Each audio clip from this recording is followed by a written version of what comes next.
உலகெங்கிலும் நடக்கும் முக்கிய நிகழ்வுகளை குறுஞ்செய்தி வடிவத்தில் தெரிந்து கொள்ள ஆதன் செயலியை டவுன்லோட் செய்யுங்கள். ஆதன் செயலியை டவுன்லோட் செய்ய டிஸ்கிரிப்ஷனில் உள்ள லிங்கை கிளிக் செய்யவும். யோகா செய்யணும் அப்படின்னு ஆசைப்படுறோம். ஆனால் எங்களுடைய அந்த மெஷின் லைஃப்ல எங்களுக்கு அந்த டைமே எங்களால் ஒதுக்க முடியல அப்படிங்கிற ஒரு விஷயம் இருக்கு. இதை நீங்க எப்படி பாக்குறீங்க? உண்மையிலேயே டைம் இல்லை அப்படின்னு சொல்ற நிறைய பேர் சோஷியல் மீடியாவில் ஒரு நாளைக்கு குறைஞ்சபட்சம் 2-3 மணி நேரம் ஸ்பெண்ட் பண்ணுவாங்க. இப்போ ஒர்க் ப்ரெஷர் அப்படின்றனால அதுல தூக்கம் வரலன்னு சொல்லிட்டு தூக்கமின்மையினால தவிக்கிறவங்க நிறைய பேர் இருக்காங்க. ஸோ இதுக்கு எல்லாத்துக்குமே ஒரு சொல்யூஷன். டிஸ்டர்பான எண்ணத்தோட தூங்கினா காலையில் எந்திரிக்கும் போது டிஸ்டர்பான எண்ணத்தில் தான் எந்திரிக்கிறீங்க. அப்போது அந்த ஹோல் டேவே பாதிக்கிறதுக்கு 100% சான்ஸ் இருக்குது. இதை எப்படி மாற்றணும்னா, நாளைக்கு காலையில் எழுந்து உட்காந்துனே நான் தியானம் பண்ணணும் அப்படின்னு நான் ஆசைப்படுறேன் அப்படின்னும் போது நான் முதல்ல செய்ய வேண்டியது என்ன சார்? மூச்சு நம்ம கண்ட்ரோலில் இல்லை அப்படின்னா எண்ணங்கள் ஜாஸ்தியாக இருக்கும். இதுவே மூச்சை நீங்கள் ஸ்லோ பண்ணிட்டீங்க அப்படின்னா எண்ணங்கள் குறையும். நைட்டு 8 மணிக்கு மேலேயே சாப்பிட்ற எல்லாருக்குமே நிறைய வியாதிகள் வரத்துக்கு 100% சான்ஸ் இருக்கு. இந்த முத்திரையை பயன்படுத்தினா தியானம் இன்னும் ரொம்ப சிறப்பா இருக்கும் அப்படின்னா என்ன மாதிரியான முத்திரைகள் பயன்படுத்தலாம்? ஒரு கிங் ஆஃப் முத்ரான்னு ஒன்று இருக்கு. அந்த ஒரு முத்திரையை பயன்படுத்தினாலே ஆல்மோஸ்ட் எல்லா முத்திரையுமே ஆக்டிவேட் ஆகும். அந்த முத்திரை தான். இந்த உடல் எடையை அவங்க ஃப்ளெக்சிபிளாவோ இல்லை அவங்களுடைய கட்டுப்பாட்டுக்குள்ள வச்சுக்கணும் அப்படின்னா அவங்க என்ன விஷயங்களை கடைபிடிக்கும்? அதான் தெரபெட்டிக் யோகான்னு நம்ம சொல்றது. ஸோ உடம்புக்கு கண்டிப்பாக நம்ம ஃப்ளெக்சிபிலிட்டி கொடுக்கணுங்க. அதுக்கு எக்ஸாம்பிள் என்ன விஷயம்னா, இப்போ நமக்கு சோறு தான் முக்கியம் அப்படின்னு சில பேர் அதை அப்படியே பிரேக் பண்ணிடுறாங்க. ஸோ அந்த ஃபுட் விஷயத்துல ஒரு கண்ட்ரோல் கொண்டு வர்றது சாத்தியமா? ஐயோ, கண்டிப்பாக சாத்தியம்தாங்க. அதுக்கு முதல்ல நீங்கள் சொன்ன மாதிரி ஆதனர்களுக்கு உற்சாகமான காலை வணக்கம். காலையில பொழுது விடிந்ததுமே பாத்தீங்க அப்படின்னா காலையில எப்பவுமே ரொம்ப பரபரப்பாக ஓட்டமும் நடையுமாக இருக்கக்கூடிய இந்த ஒரு நவீன காலத்துல நம்ம உடல் ஆரோக்கியத்துல கண்டிப்பா கவனம் செலுத்த வேண்டிய ஒரு காலகட்டத்துல நம்ம எல்லாருமே தள்ளப்பட்டிருக்கோம் அப்படின்னு தான் சொல்லணும். அதற்கு காரணங்கள் சின்ன வயசுலயே வரக்கூடிய நிறைய பிரச்சனைகள், நிறைய நோய்கள் அதற்கு முக்கியமான காரணமாக பார்க்கப்படுது. அப்படித்தானே பிரியா? கண்டிப்பாக. இப்ப சவிதா நம்ம ரொட்டீன் லைஃப்ல நிறைய பாத்தீங்கன்னா அந்த முக்கியமா அந்த உணவுகள் தான் அதிகமான பிரச்சனைகளை நமக்கு கொடுக்குது அப்படின்னே சொல்லலாம். நம்ம எடுத்துக்கக்கூடிய உணவுகள் எந்த அளவுக்கு ஆரோக்கியமாக இருக்கு அப்படிங்கறதே ஒரு மிகப்பெரிய கேள்விக்குறியாகதான் இருக்கு. இப்ப நிறைய பேர் அவசர அவசரமா கிளம்பணும், ஆபீஸ்க்கு போகணும்னா என்ன கிடைக்குதோ டக்குன்னு சாப்பிட்டு போயிடலாம் அப்படிங்கிற மாதிரியான ஒரு சுச்சுவேஷனுக்கு எல்லாருக்குமே தள்ளப்பட்டாங்க. ஆனா அது உடல் ஆரோக்கியத்துக்கு எந்த அளவுக்கு முக்கியம் அப்படிங்கிறது யாருக்குமே தெரியல. சார், நம்மளோட ரொட்டீன் லைஃப்ல எந்த அளவுக்கு நம்மளுடைய உடலை நம்ம பாதுகாக்கிறோம் அப்படிங்கிறது தான் நம்மளோட நீண்ட ஆயுளுக்கு ஒரு முக்கிய ஒரு ஸ்டார்டிங் பாயிண்டாவே இருக்கும். அதற்கான ஒரு நிகழ்ச்சி தான் இந்த நிகழ்ச்சி. இந்த நிகழ்ச்சியில நம்ம எதை பத்தி பேச போறோம் சார்? கண்டிப்பாக இப்போ ஆரம்பிச்சிருக்கிற இந்த நிகழ்ச்சி மூலமா பாத்தீங்க அப்படின்னா உடல் ஆரோக்கியத்தை எப்படி நல்லபடியா பேணி பாதுகாப்பது அப்படின்றதுதான். நார்மலாவே உடல் ஆரோக்கியம் அப்படின்னு எடுத்துக்கிட்டு அதை பண்ணுங்க இதை பண்ணுங்க அப்படின்றது இல்லாம சிம்பிளா எல்லாருமே என்னென்ன பண்ணலாம். சிம்பிளா யோகால என்னென்னலாம் பண்ணலாம், சாப்பாடு ஐட்டமா அதுல எப்படி எல்லாம் நம்மளை கொண்டுட்டு போகலாம், மனசு ஸ்ட்ரெஸ் இல்லாம எப்படி பாதுகாத்துக்கிறது. பிரியா சொன்ன மாதிரி நீண்ட நாள் வாழ்றோமா இல்லையா அப்படிங்கிறது முக்கியம் இல்ல, நல்ல உடல் ஆரோக்கியத்தோட இருக்கமா அப்படிங்கறதா முக்கியம். எங்க நிகழ்ச்சியினுடைய நோக்கமும் அதுவாகத்தான் இருக்கு. கண்டிப்பாக இதை கருத்துல கொண்டு இன்னைக்கு நம்மளுடைய சிறப்பு விருந்தினராக நம்ம நிகழ்ச்சிக்கு ஒருவர் வந்திருக்கிறாரு. ஆதி யோகா ஃபவுண்டேஷனுடைய சூரத் அவர்கள் நம்ம கூட இணைஞ்சிருக்காங்க. அவங்க கிட்ட நிறைய விஷயங்கள் நம்ம கேட்டு தெரிஞ்சுக்க போறோம். இந்த நிகழ்ச்சியை தொடர்ந்து பாருங்க. வணக்கம் சார். வணக்கம். எப்படி இருக்கீங்க சார்? நல்லா இருக்கும் சார். தொடர்ந்து நம்ம நிறைய விஷயங்கள் ஆன்மீகம் ரீதியா பேசிட்டே போயிருந்தாலும் நம்மளோட அன்றாட லைஃபுக்கு சில இம்பார்ட்டன்டான விஷயங்கள் எப்பயுமே தேவைப்பட்டு இருக்கு. அதை தான் நம்ம எல்லாருமே மறந்து ஓடிட்டு இருக்கிறோம். ஏதோ சம்பாரிச்சோமா வாழ்ந்தோமா அப்படிங்கிற மாதிரி எல்லாரோட லைஃபும் ஒரு மெஷின் லைஃபா மாறிடுச்சு. அவங்களுடைய உடல் எந்த அளவுக்கு ஆரோக்கியம் முக்கியம் அப்படிங்கறது பல பேர் பல்வேறு விதங்களா சொன்னா கூட அதை எடுத்துக்க முடியாத ஒரு சுச்சுவேஷன்ல அவங்க இருக்கிறாங்க. எங்களுக்கு நேரம் கிடைக்கல அப்படிங்கறது அவங்களுடைய ஒரு மிகப்பெரிய விஷயமாவே இருக்கு. நாங்க இதெல்லாம் செய்யணும்னு எங்களுக்கு ஆசைப்படுறோம். நாங்க காலையில ஜிம் போகணும்னு நடக்கணும்னு ஆசைப்படுறோம், யோகா செய்யணும் அப்படின்னு ஆசைப்படுறோம். ஆனா எங்களுடைய அந்த மெஷின் லைஃப்ல எங்களுக்கு அந்த டைமே எங்களால ஒதுக்க முடியல அப்படிங்கிற ஒரு விஷயம் இருக்கு. இதை நீங்க எப்படி பாக்குறீங்க? டைம் எல்லாருக்குமே பொதுவான நேரம் 24 மணி நேரம் தான். அப்படி கணக்கெடுத்து பார்த்தா பல பேர் வந்து பல சாதனைகள் வந்து இதே நேரத்தில் தான் பண்ணியிருக்காங்க. பல பேர் வந்து நேரத்தை வந்து வேஸ்ட் பண்ணி சோம்பேறியாகவும் இருந்திருக்காங்க. எல்லாருக்குமே பொதுவான நேரம் தான் கடவுள் வந்து கொடுத்துருக்காங்க. அப்போது நேரம் இல்லை அப்படின்னு சொல்கிறது என்பது உண்மையிலேயே நம்ம பார்க்குற ஒரு சாக்காக தான் இருக்கும். நேரத்தை நம்ம தான் வந்து கரெக்டாக யூஸ் பண்ணணும். அதுக்கு முதல்ல நேரத்தை நம்ம கரெக்டாக ஸ்கெடியூல் பண்ணணும். காலையில் இத்தனை மணிக்கு, சாயங்காலம் இத்தனை மணிக்கு தூங்கணும், இத்தனை மணிக்கு சாப்பிட்ணும் அப்படின்றத நேரத்தை ஸ்கெடியூல் பண்ணணும். அதே மாதிரி ஒர்க்கும் பேலன்ஸ் பண்ணுறதுக்கு பார்க்கணும். லைஃப் பேலன்ஸ், ஃபேமிலி பேலன்ஸையும் அந்த டைமை பேஸ் பண்ணி ஸ்கெடியூல் பண்ணணும்.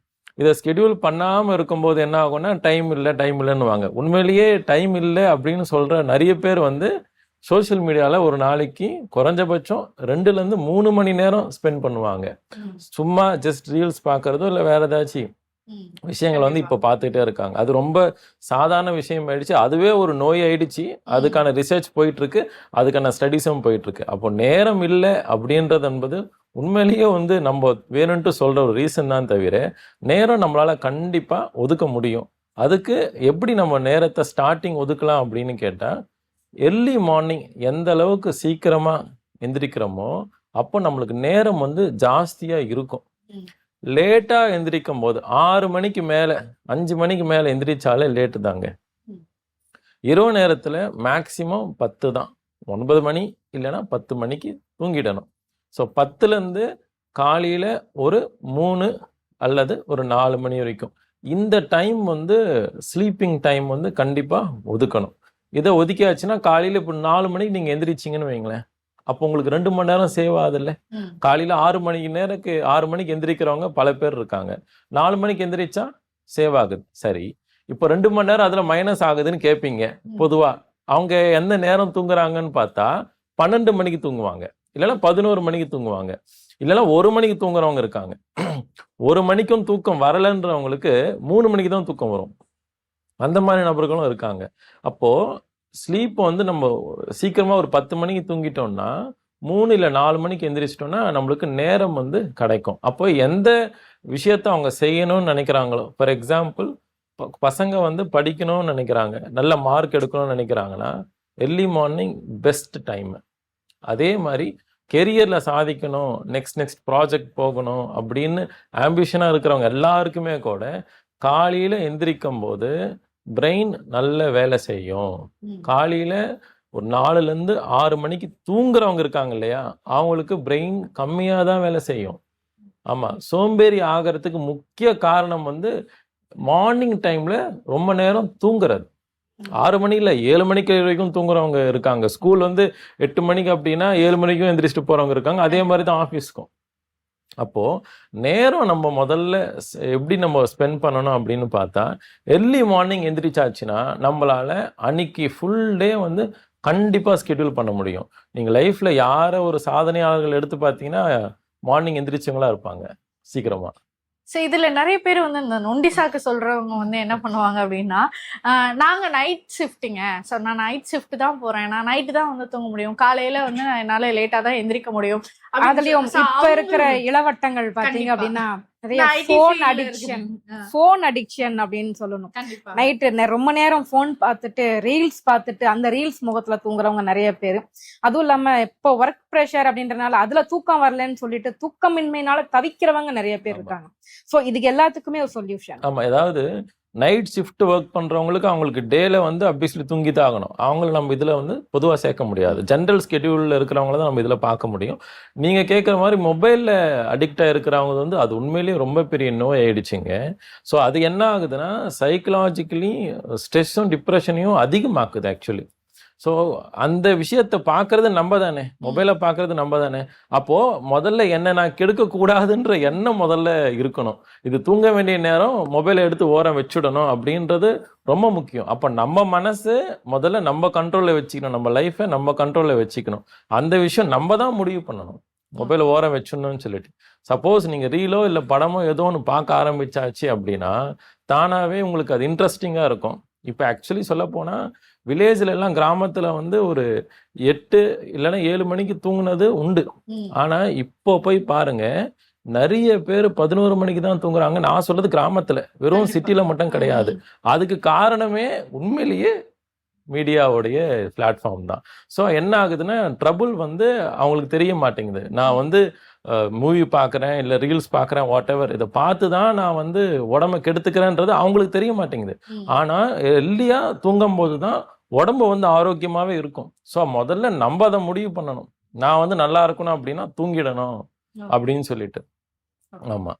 இப்போ நீங்க ஒரு ஷெட்யூல் சொல்லுங்க. இப்போ ரொட்டீனா ஒருத்தர் காலையில இத்தனை மணிக்கு எந்திரிச்சு ஒரு நாள் முழுக்க இந்த விஷயங்கள் செய்ய ஆரம்பிச்சாங்க அப்படின்னா என்ன மாதிரியான பெனிஃபிட் அவங்களுக்கு கிடைக்கும்? இதுல முக்கியமா ஒரு விஷயம், நம்ம என்னதான் வந்து நம்மளையே ஃபோர்ஸ் பண்ணி ஓகே நம்ம இதை செஞ்சிடலாம் அப்படின்னு சொல்லிட்டு நம்ம ஸ்டார்ட் பண்ணாலும் அது ஒரு வாரம் இல்லைன்னா மினிமம் ஒரு 1 month நம்ம அதை கடைபிடிக்கிறோம். ஸோ திரும்பவும் வந்து பேக் டு நார்மல் மோடுக்கு வந்துடுறாங்க. அந்த ஒரு விஷயத்த ரெகுலரா ஃபாலோ பண்ணும் அப்படிங்கிறதே பல பேருக்கு இங்க ரொம்ப கஷ்டமா இருக்கு. ஸோ அதை எப்படி மேனேஜ் பண்றது? இப்போ சிம்பிளா வந்து மொபைல் பார்க்குறோம், எனக்கு தெரிய மாட்டேங்குது, 1/2 மணி நேரம் நான் மொபைலை பார்த்துட்டேன் வச்சுக்கோங்க. இப்படி தான் நடக்குது. நான் இப்போ கண்ட்ரோல் பண்ணி ஆகணும். இதுக்கு முதல்ல அவங்க செய்ய வேண்டியது மொபைலை வச்சுட்டு அதே இடத்துல உட்கார்ந்தோ இல்லை படுத்துட்டோ மூச்சு பயிற்சி செய்யணும். ஏன்னா நம்மளுடைய மைண்டு வந்து மொபைல் அடிக்ட் ஆகிருக்குன்னும் போது பார்க்கணும்னு சொல்லிக்கிட்டே இருக்கும் மைண்டு. இந்த மைண்டு வந்து மாறணும். இந்த எண்ணம் வந்து மாறணும். அது மேலே இருக்கிற ஈர்ப்பு இருக்கு இல்லையா, அட்ராக்ஷன் இருக்கு இல்லையா, அது மாறணும் அப்படின்னா அப்போ என்ன பண்ணணும்னா மூச்சு பயிற்சி செய்யணுங்க. மூச்சு பயிற்சி அந்த நேரத்திலேயே ஒரு 10 நிமிஷம் உட்காந்து செய்யலாம். இப்போ 1/2 மணி நேரம் 2 மணி நேரம் தூங்கலை, 10 நிமிஷம் மூச்சு பயிற்சி செஞ்சால் மாறிடும், தூக்கம் வரும். அப்போது நீங்கள் இரவு நேரத்துலையும் சரி, நீங்கள் ஒரு நாள் ஃபுல்லாக ஸ்கெடியூல் என்ன பண்ணணும் நல்லா இருக்கும்னு கேட்டிங்கன்னா, எர்லி மார்னிங் எந்திரிச்ச உடனே கண் திறக்கும் போது உடனே நம்ம எந்திரிச்சு உட்காந்துட்டு ஒரு 10 நிமிஷமோ இல்லைன்னா 1/2 மணி நேரமோ தியானம் பண்ணணும். இங்க பாருங்க, நம்ம எந்திரிச்ச உடனே முதல்ல நமக்கு ஒரு எண்ணம் வரும், ஒரு தாட் வரும். அது என்ன தாட் வேணாலும் இருக்கலாம். அது படிப்பாக இருக்கலாம், ஆஃபீஸாக இருக்கலாம், குடும்பமாக இருக்கலாம், பணமாக இருக்கலாம், எது வேணாலும் இருக்கலாம். ஃபார் எக்ஸாம்பிள், இன்னைக்கு நைட்டு வந்து நம்மளுக்கு இவ்வளோ காசு கொடுக்க வேண்டியவங்க இருக்காங்க, கடன் காசு கொடுக்க வேண்டியவங்க இருக்காங்க, கொடுக்கலையே அப்படின்ற ஒரு சின்ன கஷ்டத்தில் நீங்கள் நினச்சிக்கிட்டே கண்ணை மூடி தூங்கிட்டீங்க. காலையில் எந்திரிச்ச உடனே காசு தரலையே அப்படின்ற எண்ணம் முதல்ல வரும். அந்த எண்ணம் வந்த உடனே அப்போ அந்த நாள் வந்து உங்களுக்கு டிஸ்டர்ப் ஆகுது. எப்படி? எந்திரிச்ச உடனே உங்களுக்கு எந்த எண்ணம் மனசுல டக்குன்னு ஒரு அலாரம் அடிக்கிற மாதிரி வருதோ அப்போ நீங்க டிஸ்டர்ப் ஆறீங்க. டிஸ்டர்பான எண்ணத்தோட தூங்கினா காலையில எந்திரிக்கும் போது டிஸ்டர்பான எண்ணத்துல தான் எந்திரிக்கிறீங்க. அப்போ அந்த ஹோல் டேவே வந்து பாதிக்கிறதுக்கு 100% சான்ஸ் இருக்கு. இதை எப்படி மாத்தணும்னா, எந்திரிச்சு உட்கார்ந்த உடனே அந்த எண்ணம் வரக்கூடாது அப்படின்னா உடனே தியானம் செய்யணும். அது மூச்சு பயிற்சி. மூச்சு வந்து பொறுமையா நம்ம இழுத்து விட அந்த எண்ணம் வராது, வந்தாலும் போயிடும். அப்போ பெட்டை விட்டு எந்திரிக்கும் போது முதல் விஷயம் செய்ய வேண்டியது தியானம். அந்த தியானம் என்பது புருவ மத்தியில, இந்த இடத்துல புருவ மத்தியில கவனம் வச்சு இருந்தீங்க அப்படின்னா ஆட்டோமேட்டிக்லி மைண்டு வந்து சைலண்ட் ஸ்டேட்டுக்கு போகும். அந்த சைலண்ட் ஸ்டேட்டுக்கு போன பிறகு அந்த டேவை முதல்ல ஸ்டார்ட் பண்ணணுங்க. எந்திரிச்ச உடனே எண்ணத்தோட அந்த டே ஸ்டார்ட் பண்ணும் போது டென்ஷன் ஆகுது. It can be any thing. இப்போ லேடிஸை எடுத்துக்கிட்டிங்கன்னா அவங்களுக்கு குக்கிங் வேலை வந்து காலையில் பொதுவாக ஜாஸ்தி. அப்போ நைட்டே வந்து நிறைய பிளான் பண்ணி 11 மணிக்கு தான் பாத்திரம்லாம் கழுவி தூங்குவாங்க. அப்போ அடுத்த நாளைக்கு என்ன வேணுன்றது நைட்டே யோசிச்சு வச்சுருவாங்க. எந்திரிச்ச உடனே அதை செய்வாங்க. அதுவே டென்ஷனாக தான் செய்கிறாங்க. டென்ஷனாக சமைக்கும் போது அந்த உணவும் டென்ஷனில் போகுது. அப்போது அந்த உணவும் வந்து நல்ல உணவாக இருக்காது. அதுலேயும் ஒரு ஆங்ஸைட்டி இருக்குது. அதே உணவு குழந்தைங்களோ இல்லை பெரியவங்க யார் சாப்பிட்டாலுமே அதே உணவு நம்மளோ உடம்புக்குள்ளே போகும்போது அந்த உணவில் என்ன எண்ணங்கள் பதிஞ்சிருக்கோ அதே எண்ணங்கள் சாப்பிட்றவங்களுக்கு வரும். எந்த எமோஷனில் நீங்கள் சமைக்கிறீங்களோ அந்த எமோஷன் அந்த உணவில் இருக்கும். அந்த எமோஷன் உங்களுடைய மைண்டுக்குள்ளே போகும் சாப்பிட்றவங்களுக்கு. அப்போது டென்ஷனே இல்லாமல் ஒருத்தங்க இருக்காங்கன்னு வச்சுக்கோங்க, அந்த உணவு சாப்பிட்டா அவங்களுக்குள்ள மாறும். அவ்வளோ வித்தியாசம் இருக்கு. அப்போ எந்த மாதிரி எண்ணத்தோட நான் என்னுடைய வேலையை தொடங்குறேன், என்னுடைய வேலையை செய்கிறேன், என்னுடைய டேவை ஸ்டார்ட் பண்ணுறன்றது ரொம்ப முக்கியம். புரியுதுங்களா சொல்றது? நான் எந்த ஆக்டிவிட்டியுமே சொல்லலை. எந்த எண்ணத்துல நம்ம அந்த நாளை ஸ்டார்ட் பண்றோம், எந்த எண்ணத்துல நான் வேலையை ஸ்டார்ட் பண்றேன், அந்த வேலை எனி கைண்ட் ஆஃப் ஒர்க் வேலையை ஸ்டார்ட் பண்றது ரொம்ப முக்கியம். அப்போ முதல்ல நம்மளுடைய மனசை சுத்தியாக்கணும். உடம்ப சுத்தியாக்குறது கூட சொல்லலை, எந்திரிச்ச உடனே சுத்தியாக்க வேண்டியது நம்மளுடைய மனசு. மனசு வந்து கிளீன் ஆகணும், ஃப்ரீ ஆகணும் அப்படின்றோம். அது ஃப்ரீ ஆகிறதுக்கு நீங்க செய்ய வேண்டியது தியான பயிற்சி. புருவ மத்தியில கவனத்தை வச்சு இருந்தால் ஆட்டோமேட்டிக்லி அந்த எண்ணங்கள் வந்து குறைஞ்சி நல்ல எண்ணங்கள் வரும். அப்போ நீங்க சமைக்கும் போதோ இல்லை வேற எந்த வேலையை செஞ்சாலுமே ரொம்ப நல்லா இருக்கும். இதுதான் உண்மை. இது பல ஆசிரமத்துல பல இடத்துல வந்து தியானம் செஞ்சு சமைச்ச உணவு சாப்பிட்டு பார்த்ததுல வித்தியாசம் இருக்கு. சாதாரணமான மக்கள் சமைச்சது சாப்பிட்டு பார்த்தது வித்தியாசம் இருக்கு. கண்டிப்பா. இப்ப தியானம் அப்படின்ற ஒரு விஷயம் பத்தி சொன்னீங்க. தூங்கி எழுந்ததுமே வந்துட்டு கவனத்தை வந்து புருவத்தின் மத்தியில கொண்டுட்டு வரணும் அப்படின்னு. இப்ப இருக்கிறவங்களுடைய மிகப்பெரிய பிரச்சனையே வந்துட்டு கவனத்தை வந்து சிதற விடாம பாத்துக்கிறது தான். ஏன்னா ஒரு வேலை செஞ்சுட்டு இருக்கும் போது பல வேலைகள் மைண்ட்ல ஓடிக்கிட்டே இருக்கும். நம்ம சும்மா மொபைல் தான் பாத்துக்கிட்டு இருப்போம்னு நினைப்போம், ஆனா மண்டபத்துல நிறைய விஷயங்கள் ஓடிக்கிட்டே இருக்கும். இப்ப எப்படி தியானத்தை முதல்ல ஆரம்பிக்கிறது சார்? இப்ப ஃப்ரெஷரா இருக்காங்க, நீங்க சொல்றதை கேட்டு ஓகே நாளைக்கு காலையில எழுந்து உட்காந்துனே நான் தியானம் பண்ணணும் அப்படின்னு நான் ஆசைப்படுறேன் அப்படின்னும் போது நான் முதல்ல செய்ய வேண்டியது என்ன சார்? ஆமா, அதாவதுங்க இந்த எண்ணம் ஓட்டம்னு சொல்றீங்க இல்லையா, இது வந்து இது இப்போ வந்த கொஸ்டின் கிடையாது. ஒரு 10,000 வருஷமா எப்போ மனிதன் உருவாங்கினாலோ அப்பத்துலேருந்தே இருக்கிற ஒரு பெரிய குழப்பம்தான்.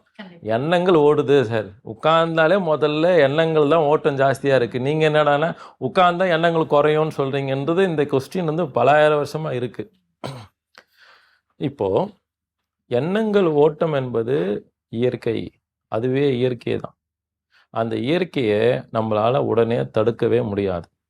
அந்த இயற்கையை நம்ம முதல்ல புரிஞ்சுக்கணும். என்னன்னு, என்னுடைய மனசுக்குள்ள எண்ணங்கள் ஓடும் அப்படின்றத முதல்ல உள்வாங்கிக்கணும் நம்ம.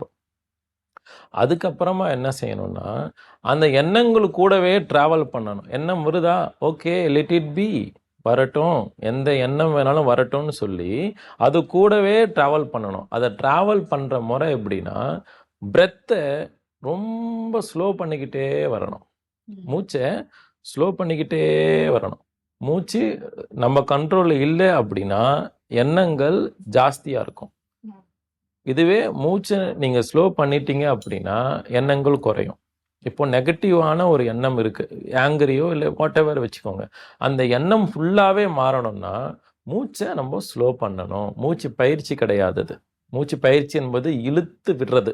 நான் சொல்றது என்பது மூச்சை ரொம்ப ஸ்லோ பண்ணிட்டீங்கன்னா நீங்க கேட்குற அந்த கவனம் வரும். See, it will take only fraction of second. Just ஒரு செகண்ட் கூட ஆகாது நீங்க மூச்சை கவனிக்கணும்னு நினைக்கும் போது.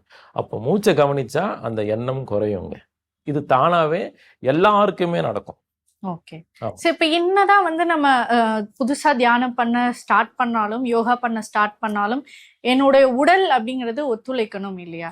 சோ ஒரு மைண்ட் நம்ம என்னதான் வந்து கண்ட்ரோல் பண்ணி ஓகே இன்னைக்கு ஃபோக்கஸ் பண்ணி நம்ம தியானம் பண்றோம் இல்ல நம்மளோட யோகா பயிற்சியை ஸ்டார்ட் பண்றோம் அப்படின்னா, எனக்கு ஆல்ரெடி நிறைய பிபி சுகர் ஆகட்டும், இப்போ அது ரொட்டீன் ஆயிடுச்சு, செய்ய அது இல்லாதவங்களே கிடையாது அப்படின்னு தான் சொல்லணும்.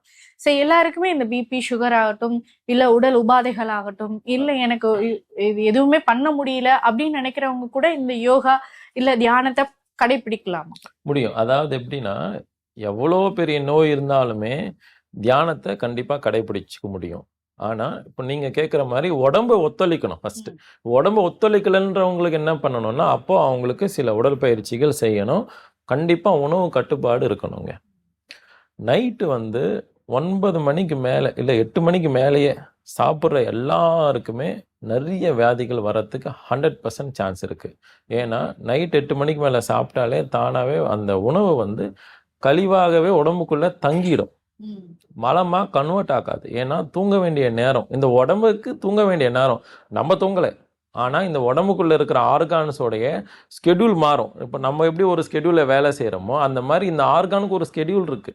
இந்த ஆர்கானுக்கு இந்த நேரத்துல இது வேலை பார்க்கும் அப்படின்னு இந்த ஆர்கானுக்கு ஒரு ஸ்கெடியூல் இருக்கு.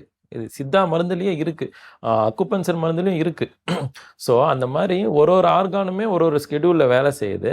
அதை நம்ம மிஸ் பண்ணும்போது நைட்டு உணவு சாப்பிட்டோம்னா அப்போது உடம்புக்குள்ளே அது மலமாக கன்வெர்ட் ஆகாமல் கழிவாகவே உள்ளேயே எங்கே வேணாலும் போய் ஸ்டோர் ஆக ஆரம்பிக்கும். அது எங்கே போய் ஸ்டோர் ஆகுதோ அந்த ஆர்கானுக்கு ஏற்ற மாதிரி அங்கே ஒரு டிசீஸ் உண்டாகுது. அதுதான் நம்ம நினைக்கிற இந்த சுகராக இருக்கட்டுமோ இல்லை தைராய்டோ இல்லை எனி கைண்ட் ஆஃப் டிசீஸ் காரணம் வந்து நம்ம வயிற்றுக்குள்ளே போன உணவு கழிவாக கன்வெர்ட் ஆகும்போது. அப்போது இங்கே முக்கியமான ஒரு விஷயம் வந்து நம்ம உணவு கட்டுப்பாடு வேணும். வாயை கொஞ்சம் அடக்க வேண்டியது இருக்குது கண்டிப்பாக. ஏன்னா இப்போ இரவு சாப்பாடு வந்து ஒரு பார்ட்டி ஆயிடுச்சு. ரீசெண்டாக பொதுவாக வந்து வெளிநாட்டில் வந்து அதிகம், சிங்கப்பூர்லாம் ஜாஸ்தியாக இருக்கும். ஆனால் இங்கே சென்னையில் இப்போ வந்து நிறைய விளம்பரம் இரவு நேரத்தில் 12 மணிக்கு தோசையோ இல்லைன்னா பிரியாணியோ பரோட்டா அப்படின்றத வந்து இப்போ அது வந்து ரொம்ப ஃபெமிலியராக பார்க்குறாங்க. 3 மணிக்கு பரோட்டா போடுறாங்க அப்படின்னு சொல்லி. இப்ப 4 மணி பிரியாணி எல்லாம் கூட அது ரொம்ப பெரிய தப்புங்க. மக்களுக்கு பாவம் தெரிய மாட்டேங்குது. நாங்கள் அதை பார்த்து ரொம்ப கஷ்டப்படுறோம். எப்படி இந்த மக்களுக்கு நம்ம தெரியப்படுத்துவோம் அப்படின்னு நாங்கள் ரொம்ப வருத்தப்படுறோம். உண்மையிலே சொல்லப்போனால் இரவு நேரத்தில் சாப்பிட்ற எல்லா உணவுமே எவ்வளோ பெரிய ப்ரோட்டீனாக இருந்தாலுமே சரி அது கழிவாக தான் கன்வெர்ட் ஆகும், அது நோயாக தான் மாறும்.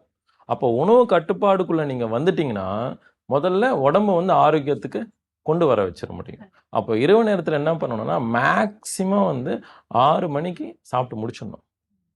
6 இல்லைன்னா அதிகபட்சம் 7. எனக்கு முடியாது, ஆஃபீஸ்க்கு போயிட்டு வரேன் அப்படி இப்படின்னு சொல்கிற எல்லாருக்குமே ஜூஸ் குடிச்சிக்கலாம் ஐஸ் இல்லாமல், இல்லைன்னா பழங்கள் சாப்பிட்டுக்கலாம். பழங்களை சாப்பிட்டுட்டு ஒரு 2 மணி நேரம் கழித்து 10 மணி கூட போய் தூங்கலாம். இப்படி இருக்கும்போது என்ன ஆகும்னா காலையில் சீக்கிரம் முழிப்பு வரும். இது சத்தியம், இது நீங்களே செக் பண்ணி பார்க்கலாம். நைட்டு லேட்டாக சாப்பிட்டு தூங்கும் போது காலையில் முழிப்பு வராது. ஏன்னா உள்ளே போன உணவு வந்து நம்மளை மந்த புத்தி ஆக்கிடுது.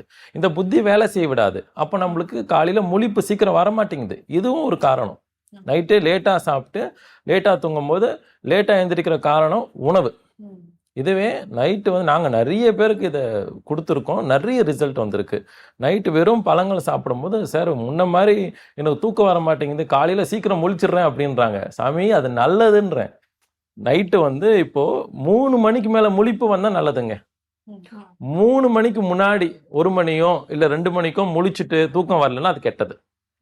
3 மணிக்கு மேலேன்றதே பிரம்ம முகூர்த்தம்னு சொல்ல காரணம் வந்து அந்த காலத்துலேருந்தே அது ஒரு பெரிய விஷயமாவே பார்க்குறாங்க.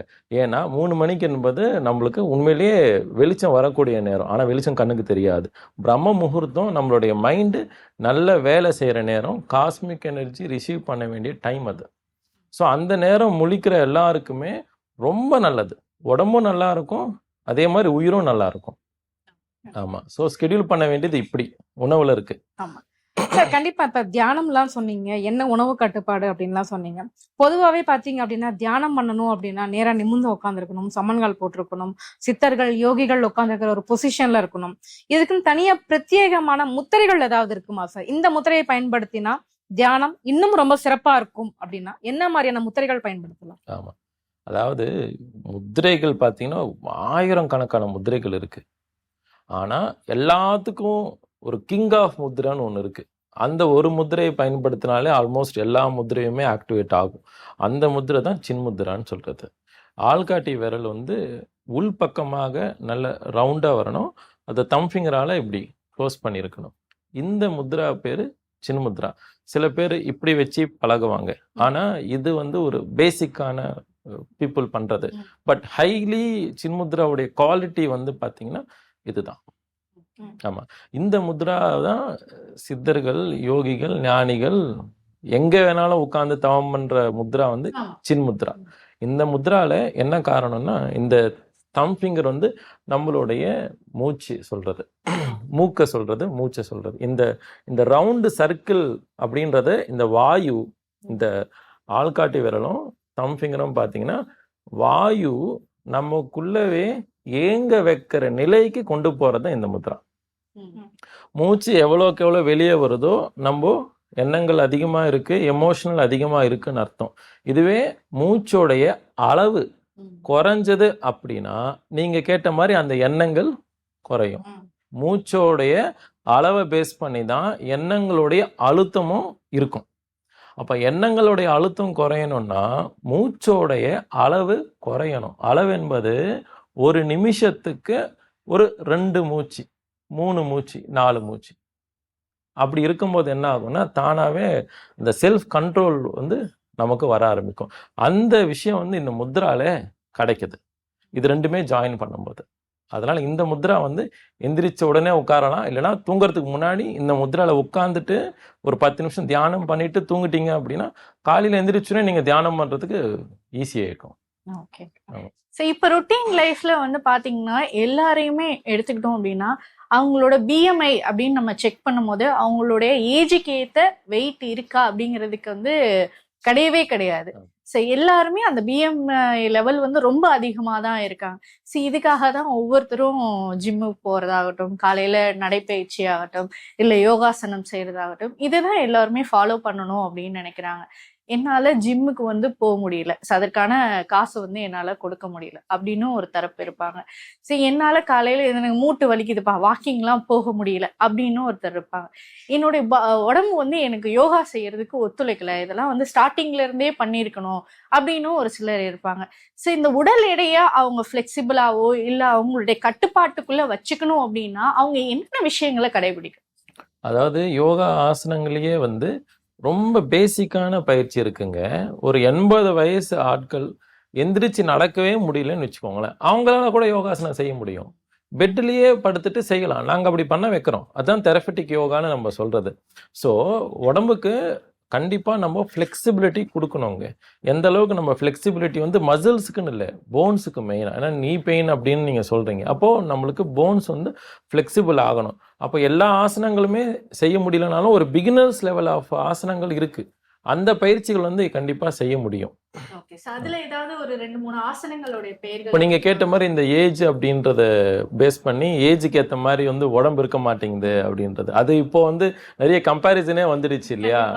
பழைய நிறைய கண்ட்ரீஸில் வந்து ஒவ்வொருத்தவங்க சாதனை பண்ணுறதெல்லாம் காட்டுறாங்க. இது என்ன விஷயம் அப்படின்னா, நம்ம உடம்பு வந்து ஆரோக்கியமாக இருக்கிறத குறிக்கிறது தான் அந்த ஏஜ். இப்போ 50 வயசு ஆள் 25 வயசுக்கு ஏற்ற மாதிரி அவங்க உடம்பு வந்து ஆர்கான்ஸ் நல்லா இருக்குது அப்படின்னு தெரியுதுன்னா அது நல்ல விஷயம். அதுக்கு அவங்க செய்ய வேண்டியது முதுக முன்னாடி வளைக்கணும், பின்னாடி வளைக்கணும், அதே மாதிரி முதுக கொஞ்சம் முறுக்கி திருப்பணும், ட்விஸ்ட் பண்ணணும். இது ஒரு 3 விஷயம். இன்னொன்று, காலுக்கு ஸ்ட்ரென்த் ஆகிறதுக்கு இந்த சேர் பொசிஷன் சொல்லுவோம் இல்லையா, அந்த மாதிரி எப்படி நம்மளுக்கு பனிஷ்மெண்ட் சொல்லி கொடுப்பாங்க ஸ்கூல்ல, அதே பொசிஷன் தான். அது நல்லது தான் ஆக்சுவலி. ஸோ அந்த பொசிஷனையும் அப்புறம் கை வலுவுகள் கூடிக்கிறதுக்காக தண்டால் எடுக்கிறது. இந்த 5 விஷயங்கள் வந்து பொதுவாகவே எல்லாராலையும் செய்ய முடியும். 80 வயசு ஆளால் செய்ய முடியாது, ஆனால் எல்லாராலையும் செய்ய முடியும். அப்போ முதுக்கு முன்னாடி குனிஞ்சி உள்ளங்கைகள் வந்து யாருக்கு வந்து தரைய முழுசா தொடுதோ அவங்களுக்கு நீங்க கேட்ட மாதிரி அந்த ஏஜ் டிஃபரன்ஸை கண்டுபிடிக்க முடியுது. ஏன்னா முதுகு முன்னாடி குளியும் போது ஆட்டோமேட்டிக்லி உள்ளங்கைகள் தரைய தொட்டுச்சுன்னா ஆர்கான்ஸ் வந்து நல்லா இருக்கு, அவங்களால மட்டும் தான் தொட முடியுது. எக்ஸாம்பிள் சொல்றேன். ஆமா இருக்காங்க. அதுக்கு எக்ஸாம்பிள் என்ன விஷயம்னா, முன்னாடி குனிஞ்சு உள்ளங்கைகள் தரைய தொட முடியுன்றவங்க எமோஷ்னலி கண்ட்ரோலாக இருக்காங்கன்னு அர்த்தம், ஸ்ட்ராங்காக இருக்காங்கன்னு அர்த்தம். தொட முடியலன்றவங்களுக்கு எமோஷ்னலாகவும் அவங்க வீக்காக இருக்காங்க. ஒன்று டிப்ரெஷன் அதிகமாக இருக்கும், இல்லைன்னா ஆங்ஸைட்டி இல்லை கோபம் அதிகமாக இருக்கும், இல்லைன்னா உள்ளே இருக்கிற ஆர்கான்ஸ் வந்து சரியாக செயல் இருக்காது. அப்போது முன்னாடி குனிஞ்சி உள்ளங்கைகள் வந்து தரையை தொட முயற்சி செய்யணும். அப்படி தரையை தொட்டாச்சுன்னா 60 வயசோ இல்லை 70 வயசு ஆட்கள் இருந்தால் கூட அவங்களுக்கு 20-30 வயசு கம்மியாகும். அந்த அளவுக்கு எங்கே இருப்பாங்கன்னு சொல்ல வரும். பாதி பேருக்கு குனியறதே பெரிய பெரும்பாடா இருக்கு. குனிஞ்சு கீழே விழுந்து ஒரு பொருளே எடுக்கிறதுக்கே அவங்களால முடியாது. அந்த அளவுக்கு தான் இப்போ ரொட்டீன் லைஃப். அதுக்கு என்னன்னா நிதானமா செய்யணுங்க, அதான் பிரச்சனை. இப்போ எங்க உடற்பயிற்சி நீங்க எடுத்தாலும் கூட ரொம்ப ஸ்பீடா செய்யறாங்க.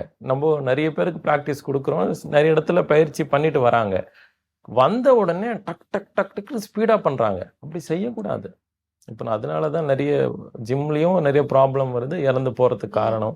அதுக்கு விஷயங்கள் என்னென்னா, அவங்க ப்ராப்பராக கான்சியஸில் செய்யலை. நீங்கள் ஒரு பயிற்சி செய்கிறீங்க, முழு கான்சியஸில் நீங்கள் செஞ்சீங்கன்னா உடம்புக்குள்ளே என்ன நடக்குது அப்படின்றது உங்களால் பார்க்க முடியும். உணர முடியும். நீங்க பார்க்காம இஷ்டத்துக்கு வெறும் மசிலை கெயின் பண்ணணுமோ இல்லைன்னா ஏதோ ஒன்று பண்ணணும்னு சொல்லி நீங்க ஸ்பீடா கவனம் இல்லாம செய்யும் போது தான் அங்க ஒரு பிரச்சனை வருது.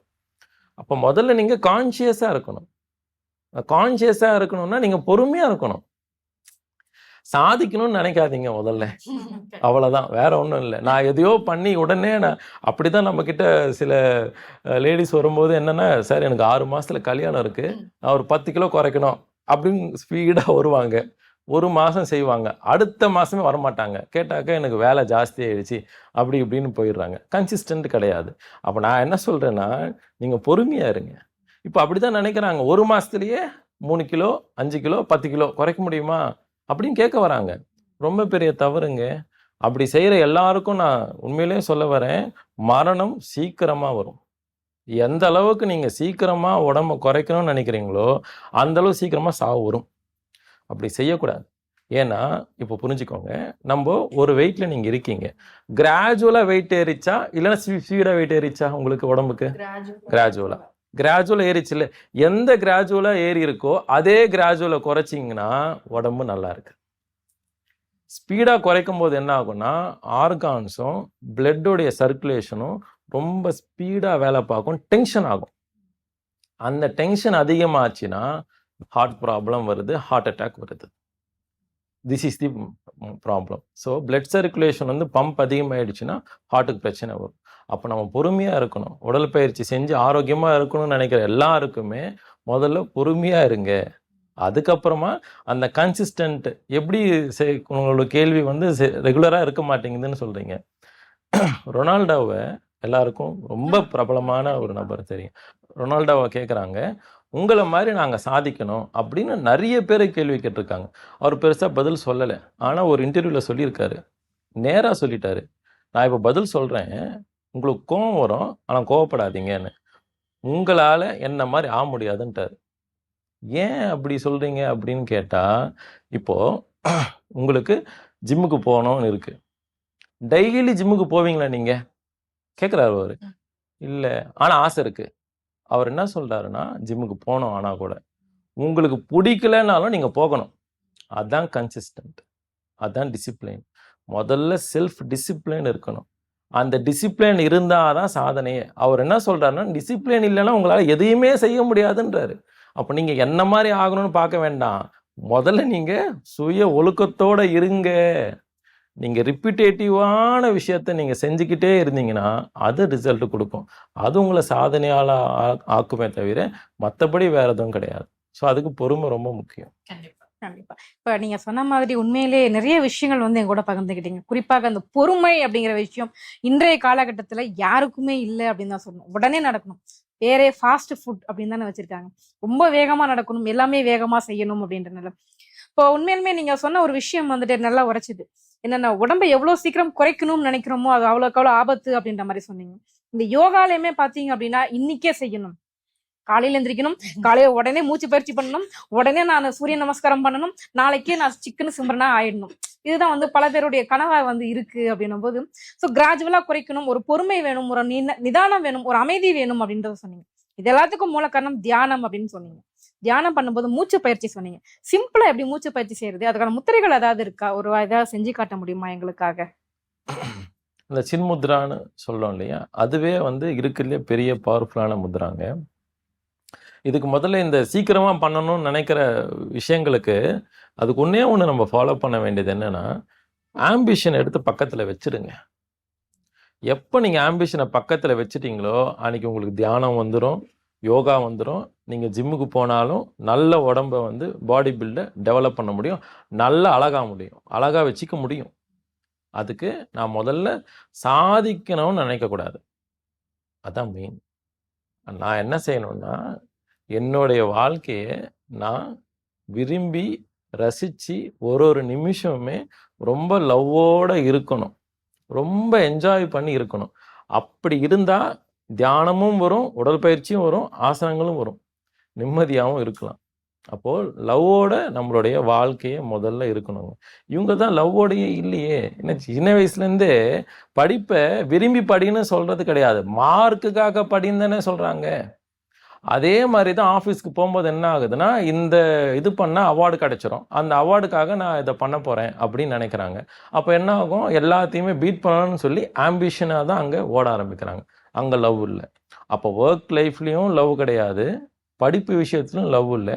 அப்போ லவ்வோட ஒரு வாழ்க்கையே இல்லைன்னா அந்த வாழ்க்கையே வேஸ்ட்டு தான். அங்கே தான் பிரச்சனையே ஆரம்பிக்குதுன்றோம். ஆம்பிஷன் தான் நம்மளுடைய பிரச்சனையே. சுத்தமாக அழிச்சிருங்கன்னு சொல்ல வரல. உங்க ஆம்பிஷன் கூட லவ்ல இருக்கணும், பேஷன்ல இருக்கணும்.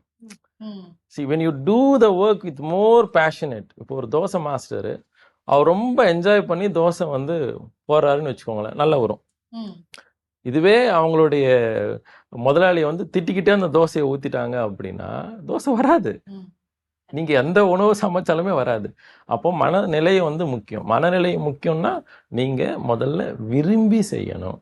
உங்க லவ்வோட ஒரு வாழ்க்கையை வந்து கண்டிப்பா கடைபிடிக்க வேண்டியது இருக்கு. அது மெயின். அது இருந்தா எல்லாமே கைகூடும். ஆமா. அப்போ நீங்க கேட்ட மாதிரி அந்த சின்முத்ரான்றதை இப்படி வச்சுட்டு மூச்சை வந்து நீங்க எங்க இருந்தாலுமே சரிதான். மூச்சு நமக்குள்ளதான் இருக்குல்ல, உடனே நம்மளால கவனிக்க முடியுமான்னு கேட்டா நீங்க முதல்ல செட்டில் ஆகணும், ரிலாக்ஸ் ஆகணும். ரிலாக்ஸ் ஆயாச்சு, அப்போ ஆம்பிஷனை தூக்கி பக்கத்துல வச்சாச்சு அப்படின்னா அப்போ மூச்சை கவனிக்க முடியும். ரொம்ப சிம்பிளுங்க, அவ்வளவுதான். ஆமா.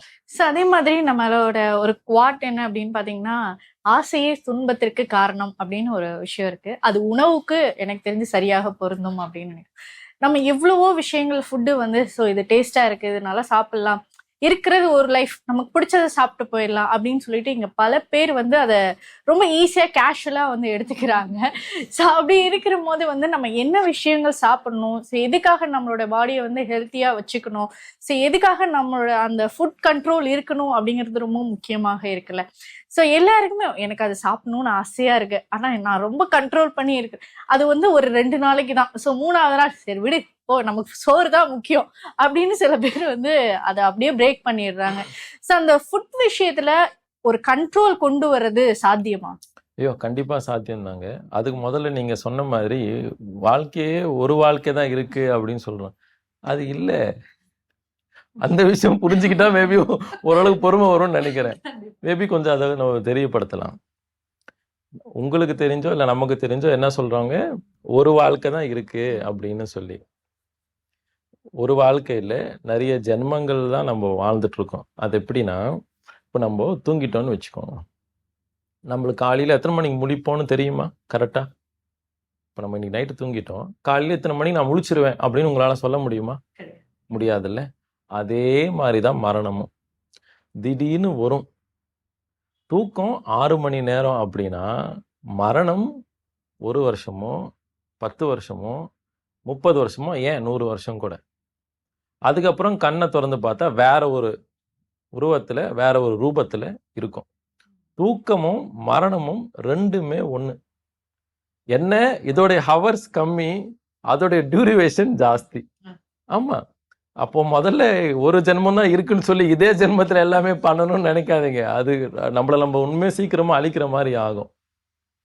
இப்போ உணவு பொறுத்த வரைக்கும் கட்டுப்பாடுக்குள்ளே நம்ம எப்படி வரணும்னா, சரி ஒரு பிரியாணி பிடிக்குதுன்னு வச்சுக்கோங்க, ஒருத்தவங்களுக்கு டெய்லி பிரியாணி சாப்பிட்றீங்க, எத்தனை நாள் சாப்பிட முடியும் உங்களால்? அது அதுக்கப்புறம் ஒரு தடவை போர் அடிச்சு. எத்தனை நாள், அதிகபட்சம் எத்தனை நாள் சாப்பிடுவீங்க? ஒரு 10 நாள்.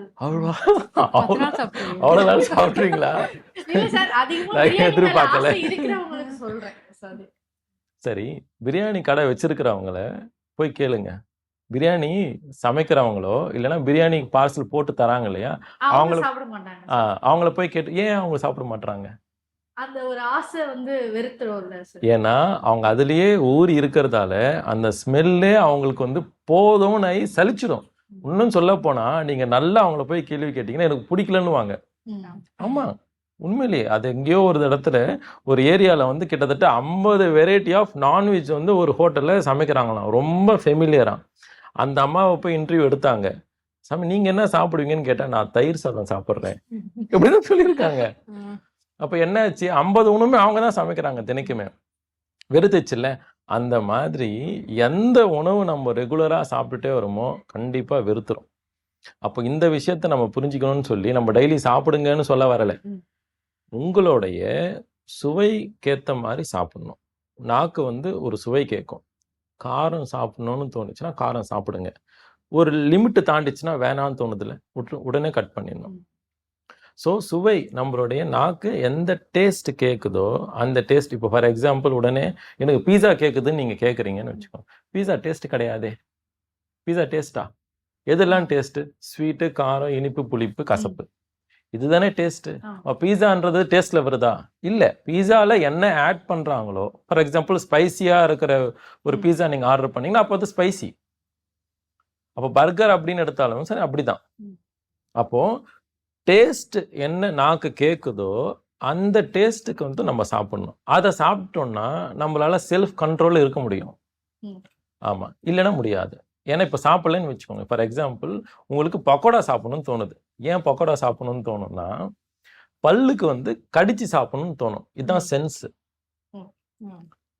நீங்க நல்லா இருப்பீங்க, நல்லா இருக்கீங்க, நல்ல உணவெல்லாம் சாப்பிட்டீங்க காலையில இருந்து, எனக்கு ஏனே தெரியல பக்கோடா கேட்குதுன்னு தோணும், பஜ்ஜி கேட்கணும்னு தோணும், போண்டா கேட்கணும்னு சில பேருக்கு தோணும். அதுக்கு காரணம் வந்து நம்மளுடைய சென்ஸ். இந்த சென்ஸ் என்ன சொல்லுதோ அதை நம்ம செய்யணும். அப்போ பக்கோடான்றது என்னன்னா இந்த பல்லு வந்து அன்னைக்கு கடிச்சு சாப்பிடணும்னு கேட்குது. அந்த பக்கோடா இருக்கிற டேஸ்ட் வந்து அது ஒரு வெரைட்டி. நீங்கள் அதுவே வந்து ஒரு 1/4 கிலோ சாப்பிட்டு பாருங்க, முடியாது. ஃபுல்லாக கேஸ்ட்ரிக் ப்ராப்ளம் ஆகிக்கும். அப்போ 2 பீஸ் சாப்பிட்டாலே நம்மளுக்கு போதும்னு தோணும். அப்போ நம்மளுடைய சென்ஸ் நமக்கு சொல்லும். அந்த காமன் சென்ஸ் தான், வேற ஒன்றும் இல்லை. அந்த காமன் சென்ஸ் நமக்கு சொல்லும். அந்த கான்ஷியஸ் நிலையில நம்ம இருந்து சாப்பிட்டோம்னா எல்லாமே லிமிட்ல இருக்க முடியுங்க. கான்ஷியஸ் நிலையில இல்லாமல் நம்ம சாப்பிட்டோம்னா அளவு மீறும், அப்போ பிரச்சனை வரதான் செய்யும். அப்போ நம்ம கான்ஷியஸாகவும் இருக்க செய்யணும். காமன் சென்ஸோட எனக்கு என்ன டேஸ்ட் கேட்குதோ அதை சாப்பிடணும். இப்போ பாலோ டேஸ்ட் கிடையாது, இந்த மாதிரி டேஸ்ட் இல்லாதது நிறைய. ஃபார் எக்ஸாம்பிள் பப்ஸ் கேட்டிங்கன்னு வச்சுக்கோங்க, டேஸ்ட் இல்லை. பப்ஸுக்குள்ளே இருக்கிற ஸ்டஃப் இருக்கு இல்லையா, அது ஒரு டேஸ்ட்டு.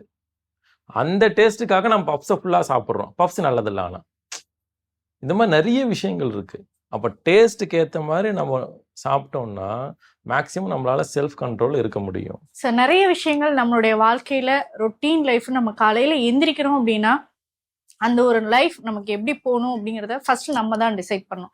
இன்னைக்கு நான் ஹாப்பியா இருக்க போறேன், எந்த பிரச்சனை வந்தாலும் அதை என்னால் சமாளிக்க முடியும், ஃபேஸ் பண்ண முடியும் அப்படிங்கிறது நம்ம எந்த அளவுக்கு மைண்ட் செட் கொண்டு வரோமோ அதே மாதிரி தான் நம்மளுடைய உடலும்.